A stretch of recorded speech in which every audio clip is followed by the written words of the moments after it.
കോൺഗ്രസിനുള്ളിൽ ശശി തരൂരിനെതിരെ നീക്കങ്ങൾ സജീവമായി. ഓപ്പറേഷൻ സിന്ദൂറുമായി ബന്ധപ്പെട്ട നിലപാടിന്റെ പേരിൽ സ്വന്തം പാർട്ടിയിൽ നിന്ന് തന്നെ തരൂരിനെതിരെ വിമർശനം ശക്തമാവുകയാണ്. ജയറാം രമേശ് പരസ്യമായി രംഗത്തിറങ്ങിയത് രാഹുൽ ഗാന്ധിയുടെ അനുഗ്രഹാശിസുകളുടെ ആണോ എന്ന സംശയം ഉടലെടുക്കുന്ന വിധത്തിലാണ് കാര്യങ്ങൾ. വിദേശത്ത് വെച്ച് പ്രധാനമന്ത്രി മോദിയെ പുകഴ്ത്തി പറഞ്ഞതാണ് കോൺഗ്രസ് നേതൃത്വത്തെ വീണ്ടും ചൊടിപ്പിച്ചത്. ഇതിനെതിരെ കോൺഗ്രസ് വക്താവിട്ട പോസ്റ്റ് ജയറാം രമേശ് റീട്വീറ്റ് ചെയ്തത് തരൂരിനെ ശരിക്കും ചൊടിപ്പിച്ചിട്ടുണ്ട്. പനാമയിൽ തരൂരിന്റെ പ്രസംഗത്തിനെതിരെ കോൺഗ്രസിന്റെ ഉദിത് രാജ് രൂക്ഷ വിമർശനം ഉന്നയിച്ചിരിക്കുന്നു. Congress M P Shashi Tharoor BJPയുടെ സൂപ്പർ വക്താവാണെന്നായിരുന്നു കോൺഗ്രസ് നേതാവ് ഉദിത് രാജിന്റെ വിമർശനം.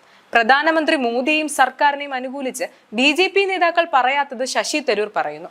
മുൻ സർക്കാരുകൾ എന്തായിരുന്നു ചെയ്തിരുന്നതെന്ന് അദ്ദേഹത്തിന് അറിയാമോ എന്നും ഉദിത് രാജ് ചോദിക്കുന്നു. സർവകക്ഷി സംഘത്തിലേക്ക് കോൺഗ്രസ് ശുപാർശ ചെയ്ത പേരുകളിൽ ശശി തരൂർ ഉണ്ടായിരുന്നില്ല. കേന്ദ്രം നേരിട്ട് അദ്ദേഹത്തെ തിരഞ്ഞെടുക്കുകയായിരുന്നു. ഈ വിഷയത്തിൽ കോൺഗ്രസിന് അതൃപ്തി ഉണ്ടായിരുന്നു. 26 സ്ത്രീകളുടെ നെറ്റിയിലെ സിന്ദൂരം തുടച്ചു മാറ്റിയതിന് തിരിച്ചടി നൽകിയതാണ് ഓപ്പറേഷൻ സിന്ദൂർ എന്ന് പനാമയിൽ ശശി തരൂർ പറഞ്ഞിരിക്കുന്നു. മുംബൈയിലെ 26/11 ആക്രമണത്തോടുള്ള ഇന്ത്യയുടെ പ്രതികരണത്തെ അദ്ദേഹം സൂചിപ്പിച്ചു. ഇതാണ് കോൺഗ്രസിനെ ചൊടിപ്പിച്ചത്. ഉറി ഭീകരാക്രമണത്തിന് പിന്നാലെ ഭീകരതാവളത്തിൽ ഇന്ത്യ നടത്തിയ മിന്നലാക്രമണത്തിനിടെ നിയന്ത്രണ രേഖ കടന്നെത്തിയത് തരൂർ ചൂണ്ടിക്കാട്ടിയിരുന്നു.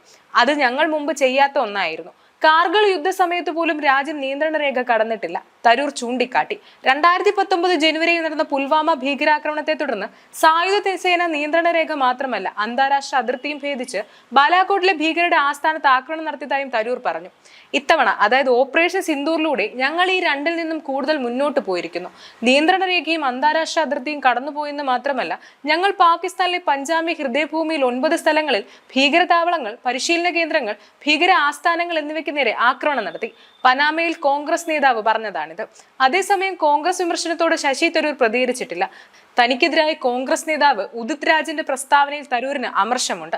പ്രസ്താവന കോൺഗ്രസ് നേതൃത്വത്തിന്റെ അറിവോടെയാണോ എന്ന് തരൂർ അടുത്ത വൃത്തങ്ങൾ പറയുന്നു. എന്നാൽ തരൂരിനോട് വിശദീകരണം ചോദിക്കണമെന്ന് പാർട്ടിയിൽ ചില നേതാക്കളുടെ ആവശ്യവുമുണ്ട്. ഈ ആവശ്യം തൽക്കാലം ആലോചനയിലെന്ന് ACC വൃത്തങ്ങൾ പറയുന്നുമുണ്ട്.